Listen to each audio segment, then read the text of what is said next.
Good afternoon. On behalf of Veterans of Politics International, I want to thank you for coming this afternoon. Just to give you a brief overview of this process, the panel members will give a 30-second introduction of ourselves. That way, all of you understand a little bit about who's asking you guys the questions. And then each candidate will be given 30 seconds to introduce themselves, what office they're running for, and why they're asking for our endorsement. Please keep in mind it's not a debate, so neither of you can ask each other questions. Once a panel member asks you a question, will be given 1 minute to answer their question. I won't be rude and interrupt you mid-sentence, but if you don't wrap it up pretty quick, then I'll just have to cut you off. At the end of the question and answer portion, each candidate will be given 30 seconds to make a closing statement and why they're the best candidate. Sorry I had to cut the time frame down so much, but it's nice so many people are interested in running for school board. It's never happened before. Usually no one wants to run for school board, so I want to thank you guys for that, though. I'll start by introducing myself. My name is Jim Jonas. I'm the Director of Veterans and Politics, and I also co-host the podcast with Steve Sanson. Thank you. Hi, my name is Felicia Sandoval. I'm currently a political science major at UNLV and pre-law, and I also work for U.S. Senate candidate Cheryl Mendenhall. Hi, my name is Amber Johnson, and I am a family court advocate. Okay, with that, we'll start with the 30-second introductions. Liam, if you want to go first, and then we'll work our way this way. My name is Neely MacCaul. I've been in Las Vegas for the last 22 years. I work for a medical group in town, managing medical offices, and I decided to run after being involved with a school in my neighborhood for the last 3.5 years to see if I can make a change, make a difference. Trustee Ford. Thank you. My name is Danielle Ford. I'm the current sitting trustee. I ran for a similar reason. I was a parent on the PTO in Cub Scouts, had a lot of questions about the budget, what was happening, why we couldn't get healthy food in the snack shack, why it cost $38,000 to put a gate in front of my kid's school, things like that. Decided to run. I have more questions now than I do have answers. COVID made things a little bit crazy, and there's a lot of dysfunction on the board. So it's not the most enjoyable thing, but I can't not run again. I have to continue what I'm trying to do by trying to ensure that there's good leadership in the district and that the culture changes and that we start leading with love and listening to our educators and communities about how to run the district. Okay, thank you, Trustee Ford. David? Hello, I'm Dave Koram. I'm running for the district because I've been a teacher for 14 years, and I think that I have the best experience out of anybody that's currently running. I have a business and master's degree in education, 2 bachelor's degrees, summa cum laude, in business management, HR management. I've run corporations. I've been a casino general manager. I've run 2 casinos. I have a finance background, a CEO. I've had my own businesses. I've owned a franchise. So as far as finance, as far as educational background, 14 years in education, working at the district level, creating curriculum, as well as a campus supervisor, which is like a security on campus, as well as a teacher, and as well as a department chair for my high school and for the district. So I have all these background areas that I think will fill and give me the information. Okay, thank you, David. Can you wrap it up? To run for the position. Thank you. Thank you. Erica? Yes, hello, my name is Erica Neely. I'm running for school board, District F. I'm running as a very concerned parent. I'm running because there's a lack of education and violence. As a concerned parent, I'm very upset about that. So I decided to run. I tutor a homeschool community. I also participate in coaching in my community. I also have foster license, but none of that matters. What matters is that we need parents at the table working hand in hand with administration. Thank you. Thank you, Erica. Jay? Coach Jay Calhoun, running for school board. I'm a parent. I've coached at Desert Oasis and at Rancho High School. I've actually worked for CCSD as well and seen the system. A lot of kids need help.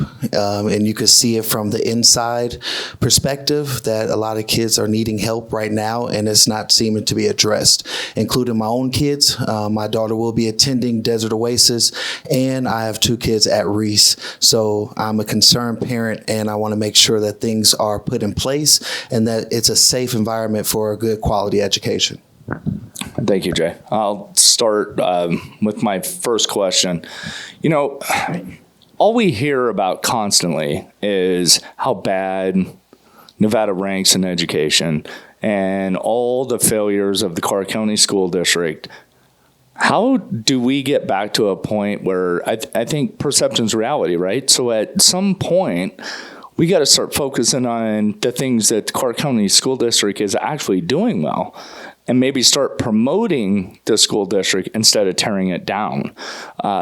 My first question, and it's going to be to all of you, is how do we promote the things that we are actually doing good instead of talking about all the bad consistently? I'll start with you, Liam. Thank you for the question. As far as promoting Clark County and doing things they do well, they need to start putting it out there. I mean, I know that I've seen more information about the violence in the school district more than I've seen robotics clubs being appreciated for the work they've done. And I think if you can spread that message, and if you start with the accountability at the school level rather than looking at the administration level or higher, I think that can change. And I think if you add a little bit more structure to where if things are going wrong, the kids or the administrators that are doing those wrong things are held more accountable. Get rid of that, or add stricter punishments to it so that they understand that they need to not do the things they're currently doing. Okay, thank you. Trustee Ford.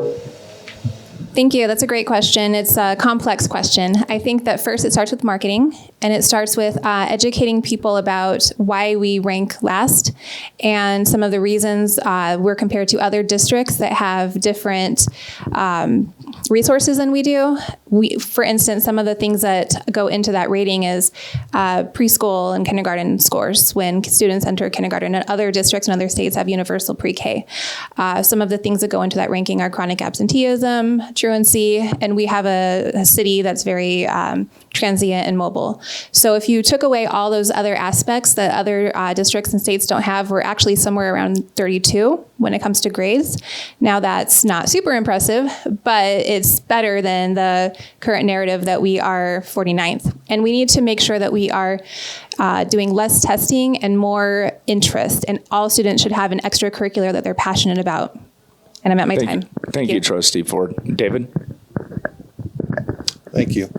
There's a saying that says there's always 10 negatives for every positive, and I think we need to start doing that with our kids. We need to start being more positive with them. Usually as a teacher, I've always tried to say, hey, you know what? You didn't do well in this, but for every negative I always give them 2 or 3 positives on the side. We need to do the same with our community. There are good things from CCSD that we need to talk about. And it is our students. I'm sure there's some outstanding students within our district. They need to be shine. They need to be shown to shine, either coming to the district meetings on a monthly basis, and we give them awards for academic success, whatever they might be doing. So those are little things we can do within CCSD as a trustee we can do. And then it's taking time to meet with media and local community members, churches, and so forth to work with them. I think we are missing the community. Parents are part of the district. They make up the district. They are the district. And the kids are the representatives that we're supposed to educate. All right. Thank you, David. Erica? Give the parents what they want. They want quality education, reading, writing, and math. None of this sex ed, curriculum, violence, restorative justice. Give the parents what they want. They will be involved. We'll have quality education. The city will thrive. Jobs will thrive. That's what we want. If that happens, then that turns it around. Thank you. Thank you, Erica. Jay?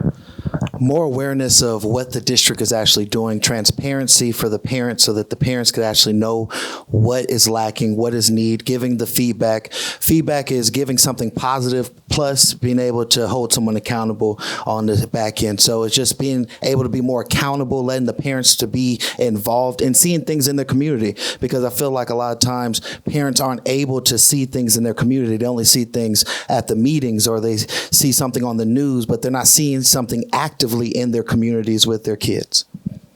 Okay, thank you, Jay. Talicia? All right, so I think, is it on? Okay. I think I offer a unique perspective because I graduated in 2021. So I'm a new college attendee, and I was a COVID baby, or COVID kid. But what I'm going to say about that is that I spent most of my senior year sleeping through all my classes, and I passed with no effort at all. And mind you, before this, I was still a 4.0 student, but my senior year, I didn't have to try, and therefore I didn't. I graduated with kids who barely graduated at that, and I even graduated with some of my friends who didn't graduate, and they had to go back and get their GED. There are seniors that physically cannot read out loud and effectively get through a story. And I think that speaks volumes for what this education system is like. So what do you think needs to be changed to fix this? Sorry.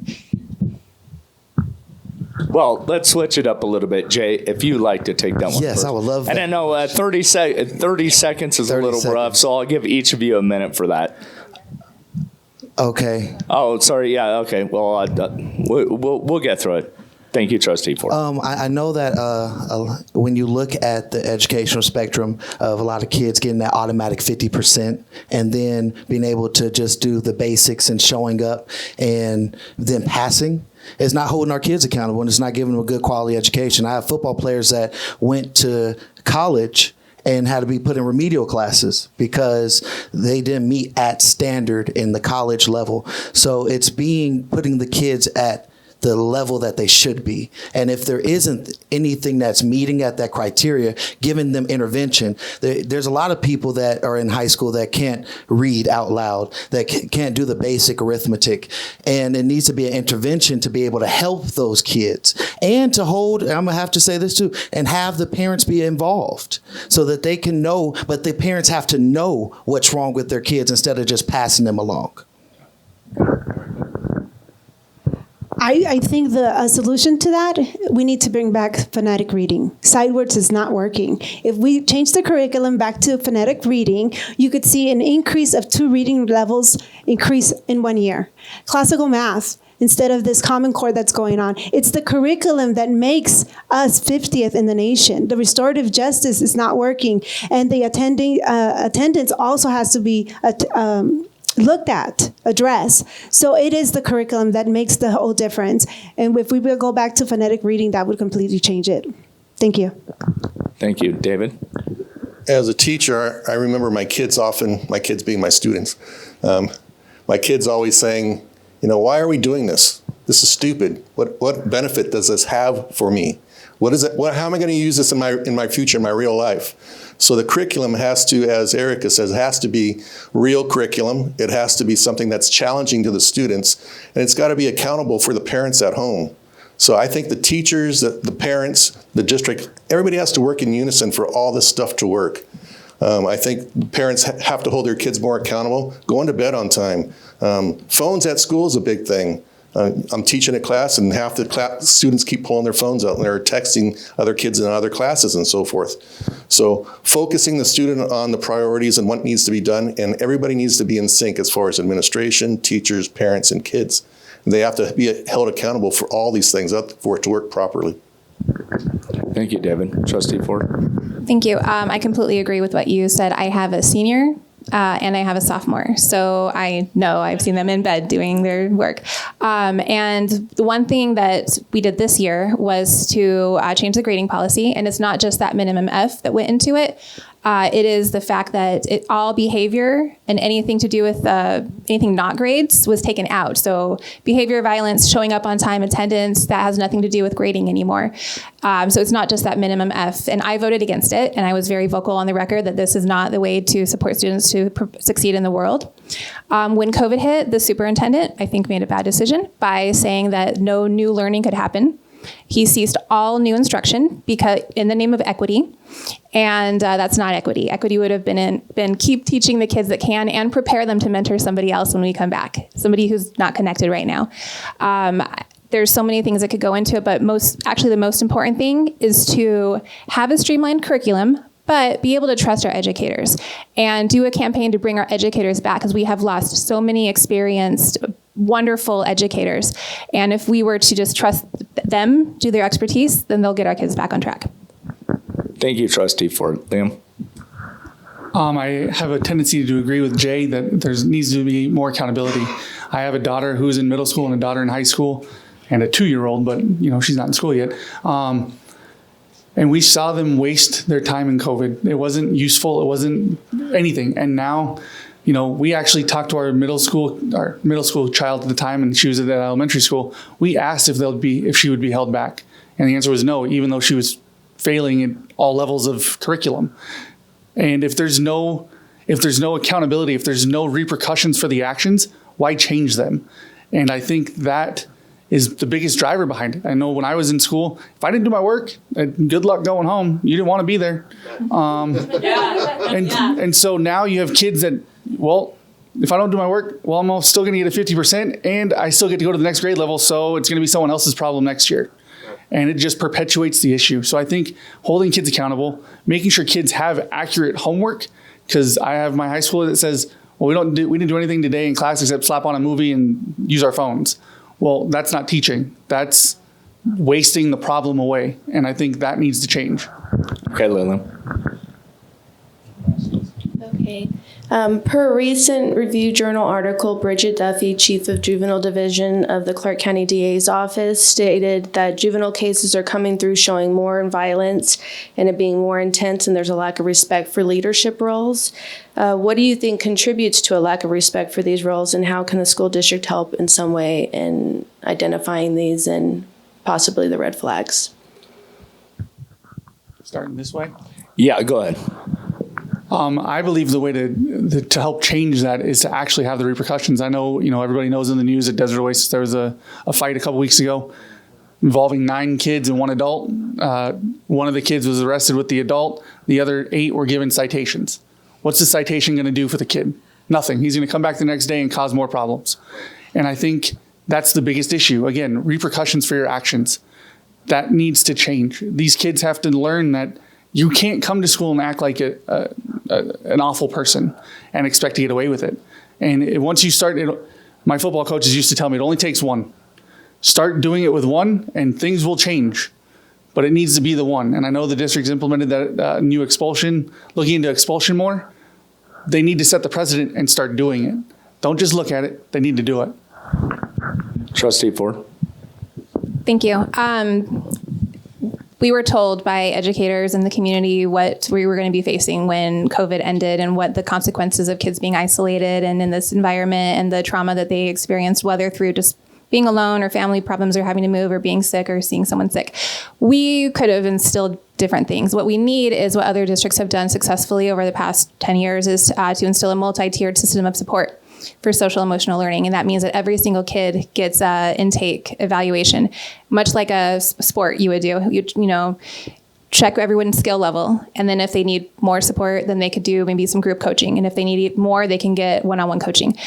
So to start with a generic evaluation as to where their mental health is and what they're struggling with, and then to, prescribe some group therapy or even more wraparound services for the family. We need to be doing that for every single student, not just the ones that exhibit signs or symptoms. Thank you. David? That's a tough question, but I agree with both of these candidates, what they said so far. But you need to take it to the next level. I think a lot of it starts at home. So you need to get the parents' buy-in. I had been thinking with all the incidents that have been happening throughout the district this year, all the criminality and all those things happening, parents need to be brought up to speed. What are the parent expectations for their kids coming to school? And then the parents need to hold them accountable at home. The school is just a place for education for your students to learn. Yes, we should support them in all the things they do, but we need to have strict rules in place also at the schools. So if we say something is going to happen, that consequence needs to happen. We can't say, well, we're not going to do it for this student for this reason, but we're going to do it to this student. It's got to be even all the way across the board. I think every school year, the first day of school is maybe an orientation day. The principal goes through and says, hey, this is the things that we're going to be doing this year. These are your accountable things that you're going to need to do and stay within. So I think that's a starting point. Okay, thank you, David. Erica? Yes, to answer your question, the high rise is the curriculum. The CRT that's being taught, it's hate and divisive. The kids, that is what they're teaching at school, and it's happening at school. The restorative discipline needs to be scratched off completely. We need to remove that and bring back accountability. So it's the curriculum and the policies in place that is causing these problems. Thank you. Jay. I would simply say it's not a united front. If you look at the whole school district as a whole, everybody has their own agenda. No one has a focus on, okay, this is what the kids need. This is a decent education that they're supposed to get. So it trickles down. If one person messes up, it trickles down. And the kids act just like the adults. So if the adults can't get along, then how can the kids get along? And it has to be repercussions. Principals are worried about graduation rates instead of making sure that the schools are safe. And it has to be a change. If somebody does something wrong, it comes with consequences. It doesn't change when you become an adult. When you become an adult, you have consequences. We're supposed to teach our children that. And I believe if you put the actual child back into their parents so that they can have the power over their children, you will see the difference. Because if you told me that my child is acting up, I'm going to make sure that my child's not acting up because I got to go to work. And most parents have to. So I would say it would be accountability and making sure that there is repercussions and everybody's on a united front. Okay. My next question, and I'm going to start with Jay and work my way around. Unfortunately, Trustee Ford can't answer this question because she already knows the answer. This is for her opponents. I need to understand if the rest of the four of you know what the actual role of a school board trustee is, what they can and cannot do. I'll start with you, Jay. Okay, so enforcing policies that's already put in place or making new policies, watching over a budget for the school district and voting accordingly, and being able to be an advocate for the parents and their district to make sure that the parents have a voice in their district and making sure that the kids are in your district and across the board is make sure they're being seen and being educated and having a decent education. Erica? Yes, the oversight, the budget, and the policies in place, put them in or put them out. Yes, those three things. Okay, David? Ditto. With the addition of the board should be in control of the curriculum, making sure that all the curriculum throughout the district is uniform at all the schools for what the class is, what the content is, the testing requirements, and so forth. All of that should be the same throughout the district, and the board should be in control of all of those issues, as well as the finances, of course, and that type of thing, yes. Okay, thank you, David. Liam? So I agree with all the other candidates. It should be oversight on contracts over staff or contracts, budget, and the superintendent, as well as putting into place the clear vision and goals of the district and working together not only for the district that you represent, but the district as a whole. So first and foremost, I would like to thank all of you because I think that it does take teachers, parents, people that have actually had to deal with the consequences of, all of the wrongdoings by CCSD and just by the education system in general. So thank you. And secondly, I'm going to say a series of things that I personally agree with, and I want to hear your feedback on whether or not you agree with it or not. When it comes to, for instance, phones, and I understand with like 12-year-olds, because now 12-year-olds have phones, which is ridiculous. But, I understand at that point, it's like, oh, let's go put it in the pocket, let's put it up or whatever. But I'm going to tell you right now, in college, I am an adult and I am responsible for my own decisions. In high school, they treated me like I was, a 10-year-old or whatever. It's like, oh, let's go put our phones up in the pocket. Well, next year, I'm an adult and I need to be able to make these own decisions for myself. So at what point do you think that as a society, we are enabling, not holding accountable, right? And then also treating these kids like they are not about to step into a real world where there are consequences. If I can use my phone all day in class, but you know what? I still pass my test at the end of the week. And so at what point do we stop handing out participation trophies and say, oh, well, you did such a great job with your A's and B's on honor roll? Like, no, you didn't really try. You didn't go above and beyond. And at what point are we going to change that system, or do you think that we should not?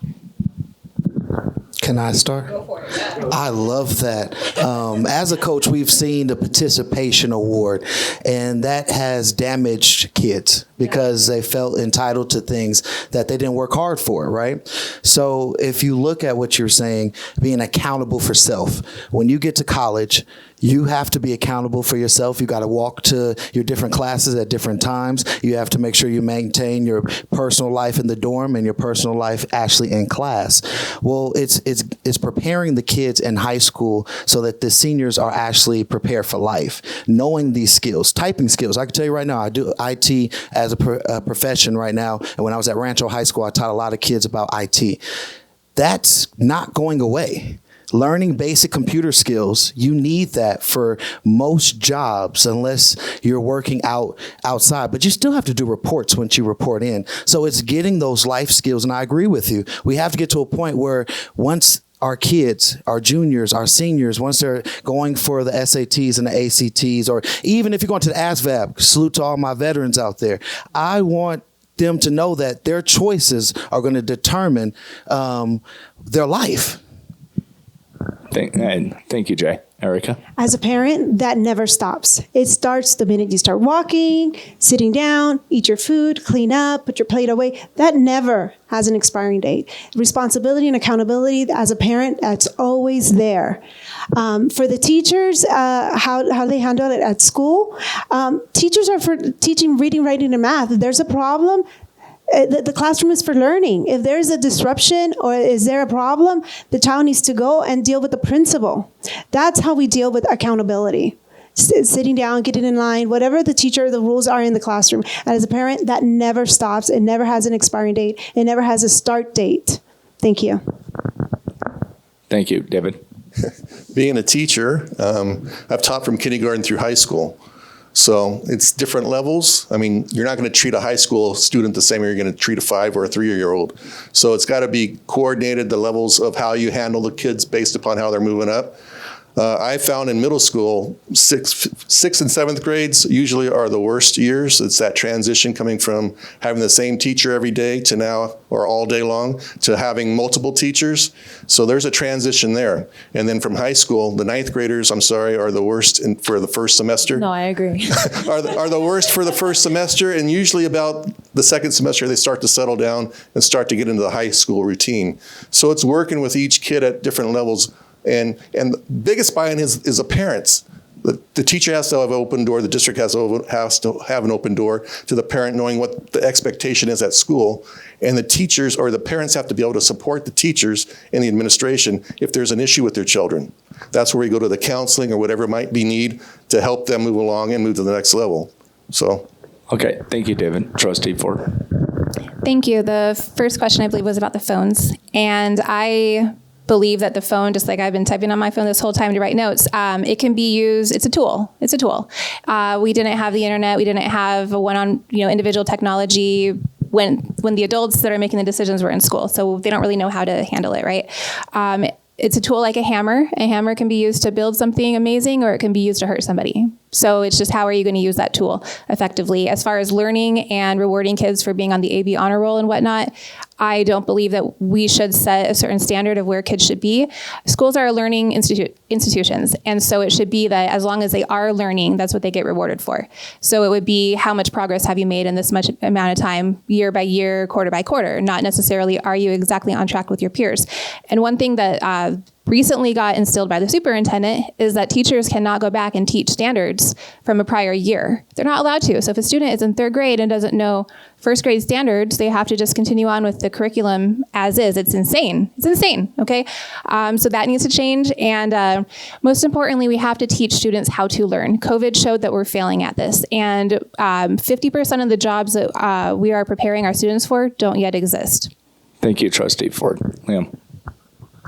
So I'm going to agree with most candidates up here that, the phone is something that we need to hold our kids accountable for. And as a parent, we tell our oldest daughter, school's your job.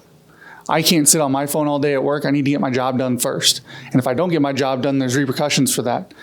She unfortunately had some circumstances happen to her where she learned those consequences real quick when she was asked to leave a private school out in town.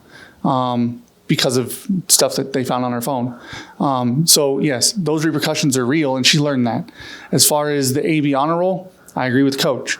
Participation trophies have ruined kids. There's no driver for success. There's no want to do more than you have to, because I get what I want even if I don't have to work for it.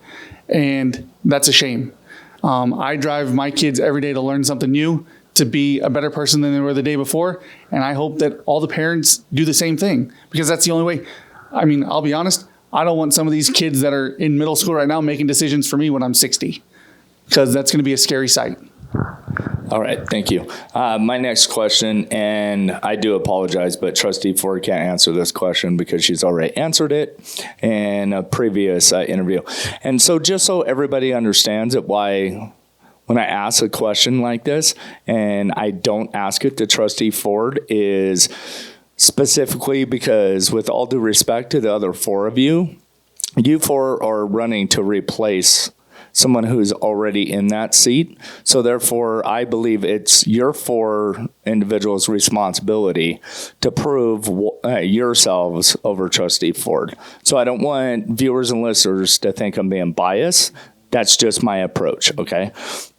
So I'm going to go ahead, after I answer ask my question, I already know the answer, but I'll ask it, to Jay, and then move around. Okay, so Jay, can you explain to me exactly how you would remove a superintendent, because you are technically going to be the superintendent's boss? However, it was all over the news that Superintendent Jara was going to be removed, and then he was brought back again. So can you explain to me the process behind removing a superintendent?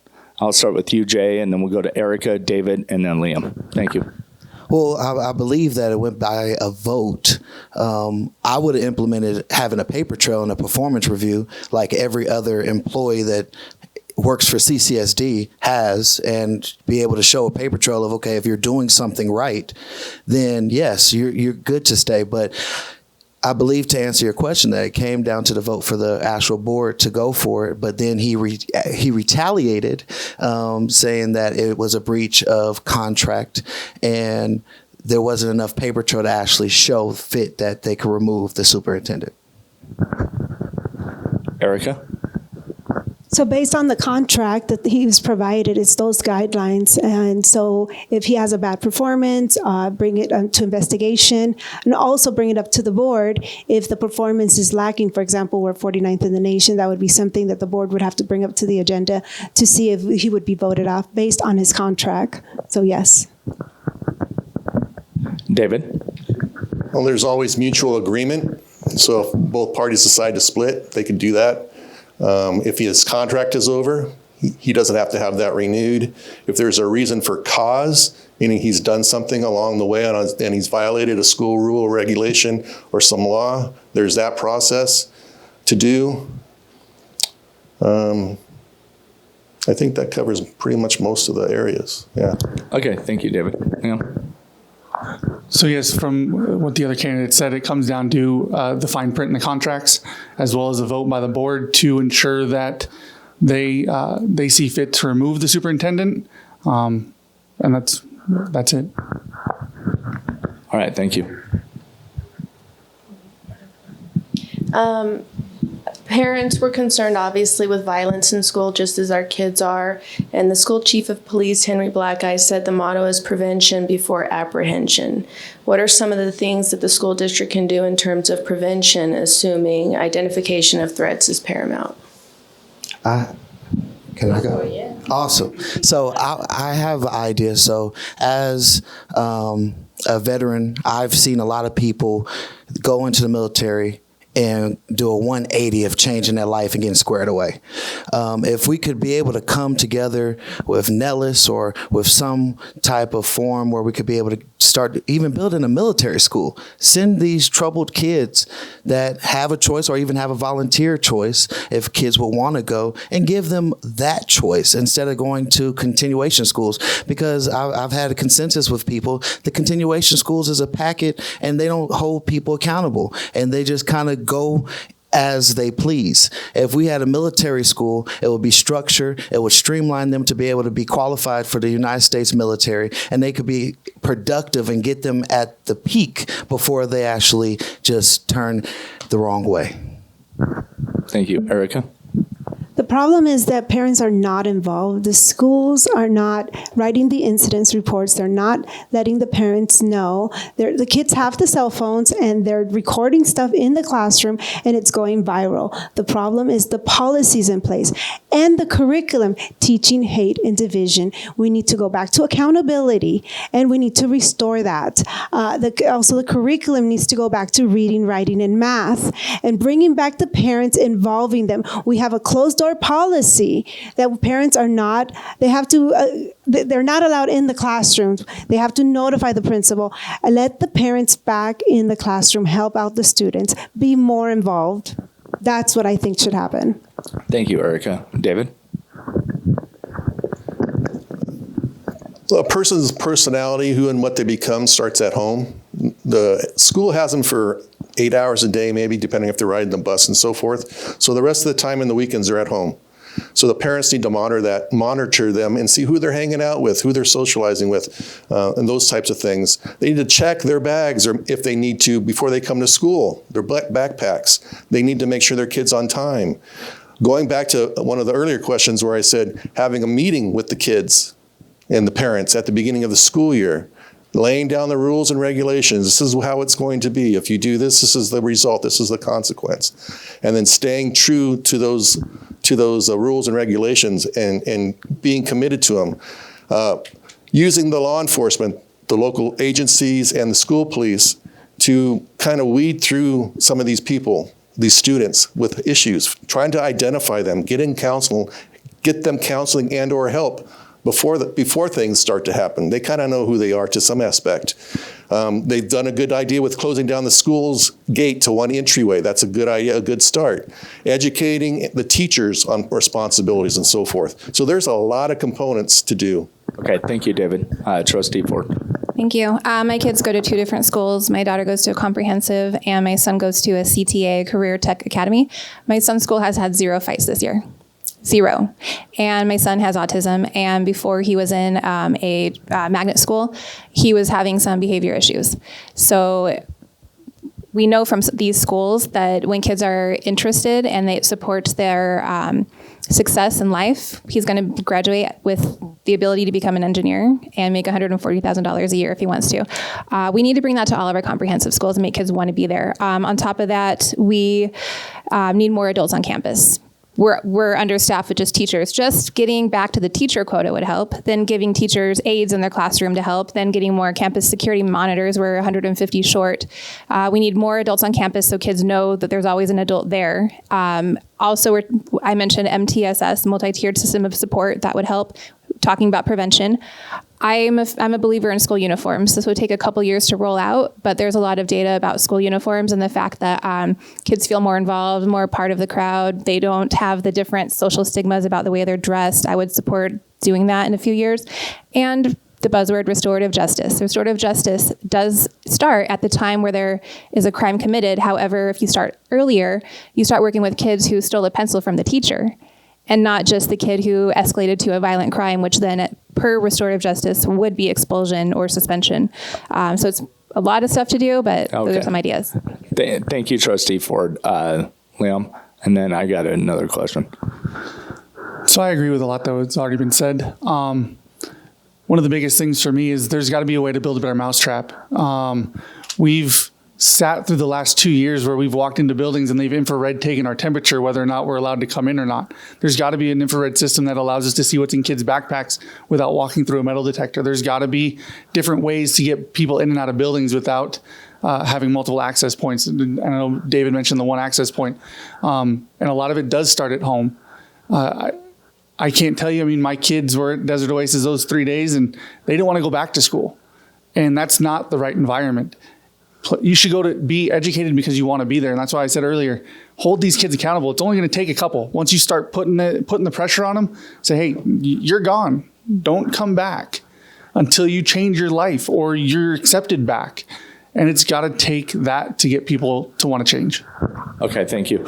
My next question is going to revolve around teacher evaluations. So it's interesting that we have a teacher shortage here in the Clark County School District. However, I know several teachers that believe they're certified. I haven't checked their certifications myself, and say they're pretty much begging to be a teacher here in the school district, but they can't be. And then we have other school teachers that I know personally that are really frustrated and actually want to leave their jobs because of the current teacher evaluation process. So, Jay, I'll start with you. What do you know about teacher evaluation process, and what would you do to change it? As briefly as you can. I know it's a tough question. It's so compact, but first, it's kind of hard to evaluate our teachers when they don't have the resources. There's a lot of resources that's missed in the Clark County School District where they can't. I know a teacher that had to go to another high school and grab their old books and put them into her classroom because hers were older than that. And so it's kind of hard to have these teachers be evaluated on something when they don't even have the basic resources to be at par. You don't have the right equipment to do the things, you can't do them. So it's being able to have the right resources, the right supplies. They get $150 for their teacher expenditure, but most of the time they're spending it on their classrooms and asking parents to actually put in onto it because they don't have enough money for the things that they need, or they're not getting it. They're not getting the Chromebooks. They're not getting the projectors. They're not getting the smart boards. They're not getting a lot of things so that their class could actually be at par with other schools. And certain schools get treated worse than others, and we all know that. So it's just a point of giving them the resources. Then we could be able to give them a proper eval, because if you have the resources, now you have no excuse. Thank you, Jay. I'm going to be honest with you. I do not know their evaluation process, but if I have to base it on a parent, we look at the children, they're not reading. So what are the teachers doing that they're in charge of 28 kids, 26 kids, whatever the ratio is in the classroom? And that's, as a parent, that's how I would base the evaluation. Why are the kids not reading? Why are the kids not doing math or multiplication? That's what I would base their salary on and their evaluation, on the performance of the overall school and the overall classroom down to the student, and teacher-parent relationship. Thank you. Thank you. David? I'm so happy you asked this question, because last year at this time I was a teacher at CCSD. I got hired in December. I didn't start until March. So I could have found another job in between and decided, forget it, I'm not going to teach. But I waited until I actually started my first day. I was given a list of, these are the things we're going to do as far as training you, getting up to speed to come to the school and start working here. I met, two of the 6 items that were on there actually happened. My first review, the vice principal who was in charge of my section walked into my classroom, sat down at a desk, and just started taking notes. I didn't know she was coming in. I didn't know, nobody sat down with me about the process of how they do these reports and so forth. 2 weeks, I sent her an email saying, thanks for visiting my class. Is there anything you saw, or can you tell me what you need to do? I didn't hear from her for a week and a half. And then I get something emailed to me, read this, sign it, and return it to me. I said, no, I want to meet with you first. So she agreed. A week and a half later, we met. So now we're about 3 weeks into the process after she comes into my classroom. And finally, we do the evaluation, and I have her remove some of the items that I didn't agree with. And finally, I figured, at this point, I'm just going to sign it because it's just hitting a dead wall. So there you go. Thank you, David. Trustee Ford. Thank you. We need to stop the practice of high-stakes testing. And what that means is that the way that it works right now is that we tie teacher evaluations to student test scores. That means it's high stakes for the teacher if they don't get a good evaluation. And there's no grace for different variables in the classroom. There's no grace for more students in the classroom. And there's no reason, except for just wanting to, for a teacher to go to like a Title I school or somewhere that has just high poverty or behavioral issues. Or we have schools that have 100% foster students, 100%.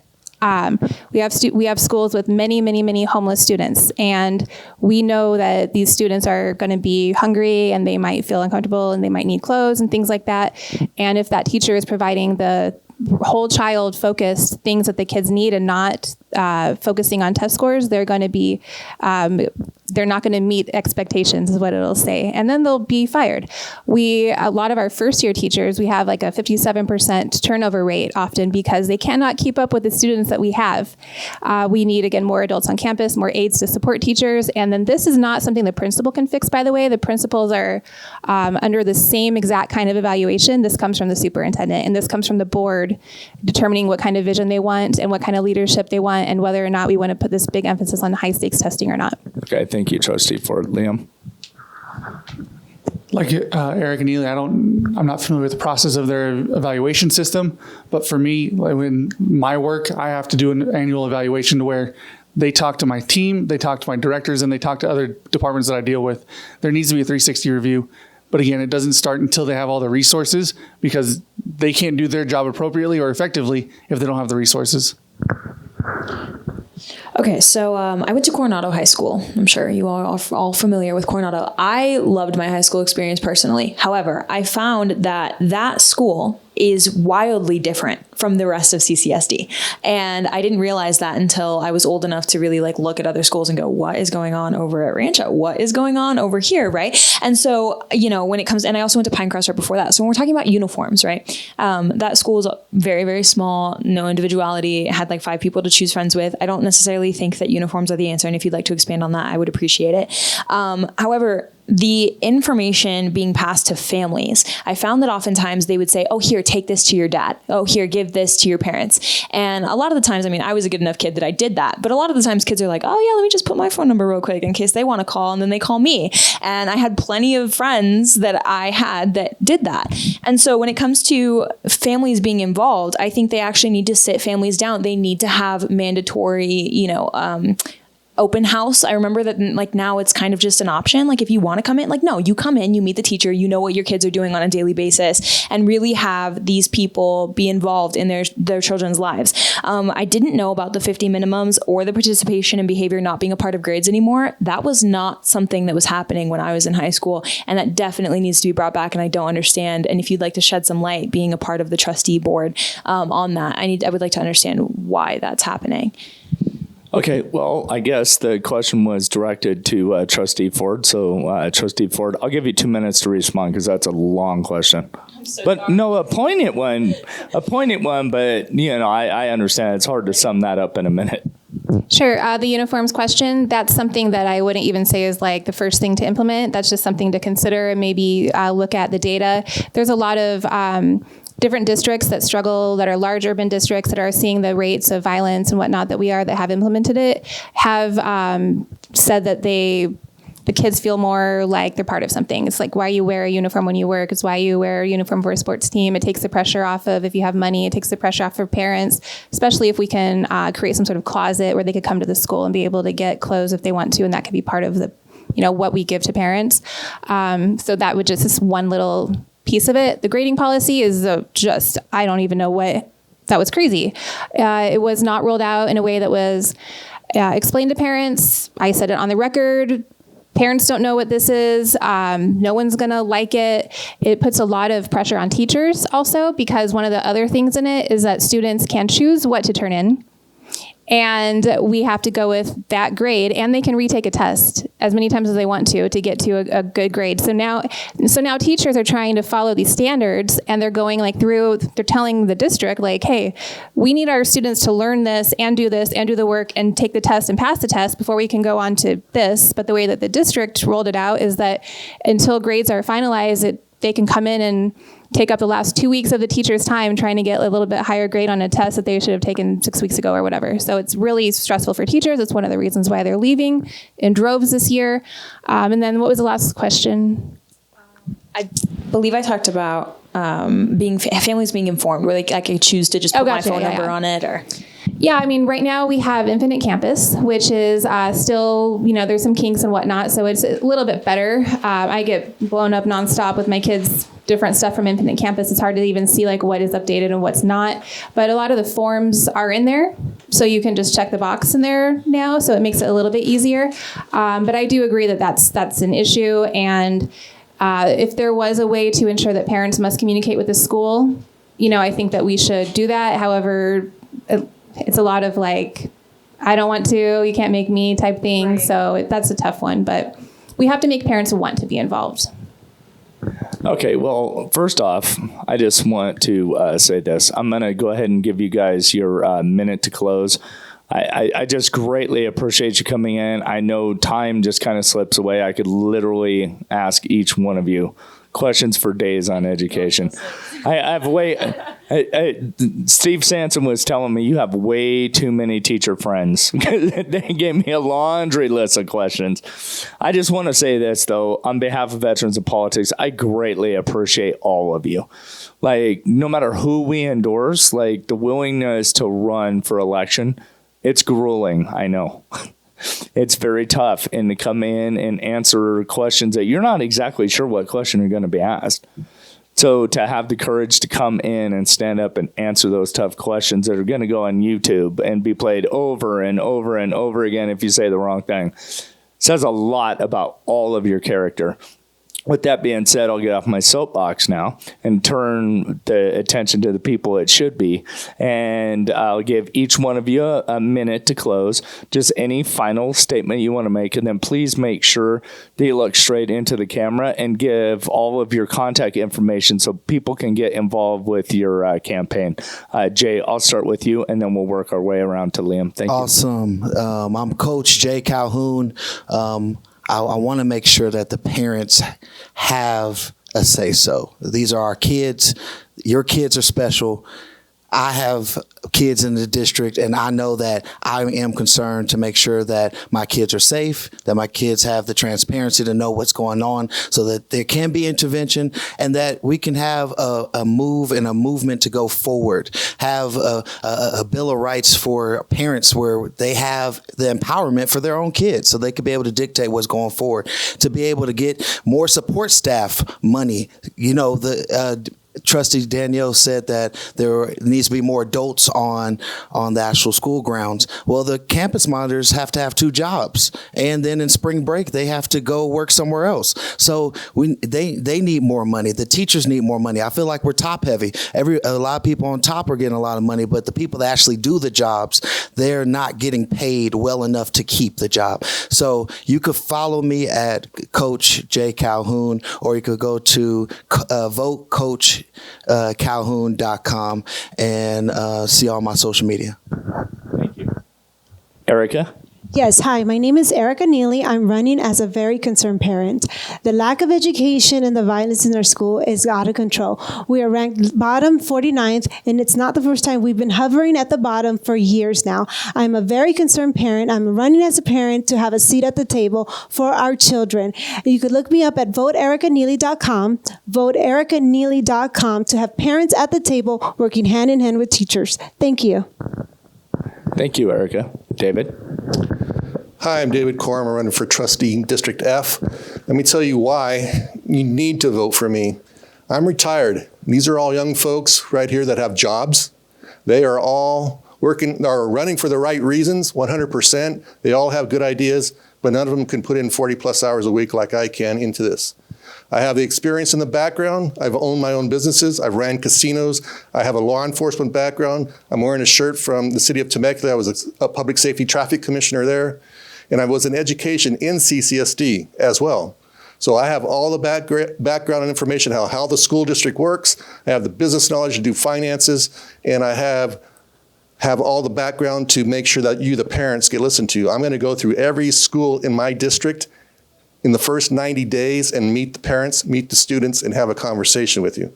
So that's my goal, and you're going to be part of me. I'm working for you, not the other way around. I'm your tool to get things done at CCSD. Trustee Ford.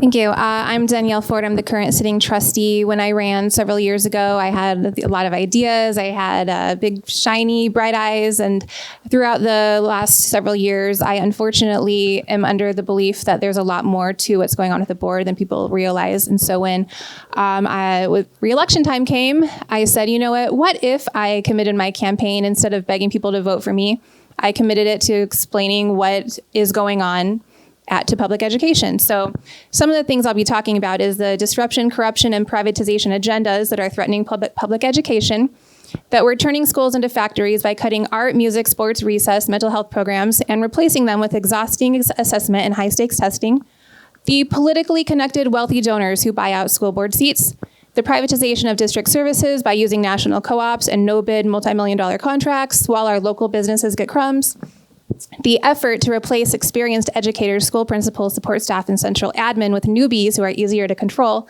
and the initiative to suppress voter rights by switching from elected to appointed school boards. You can learn more at my website, Danielle Ford Speaks Out, and I just want to say to my fellow candidates that I don't believe this is my seat. I don't feel threatened by anyone taking it. I ran without knowing who was even in the seat or that they were term limited, and I respect anybody feeling like you want to do this and that you are the best fit. If I don't win, I'm happy to help whoever takes the seat get acquainted, and I'm at your disposal. So, yeah. Liam. My name's Neely MacCaul. I'm running as a concerned parent like Eric and Neely, but my biggest hope is the safety, security, and accountability for the school district moving forward. We need to create a safer environment for our kids and a safer environment for parents to feel a part of. And so that's why I chose to run. If you want to keep in contact with me, go to MacCaul, 4trustee.com, and my email address is liam@MacCaulfortrustee.com. All right. Well, I want to thank all of you very much. With that, we'll conclude. Hold on. It's not over yet. Jeez, you guys. Let me finish. With that, that concludes our question and answer period. So that will conclude our endorsement interview for Clark County School Board Trustee District F. Thank you.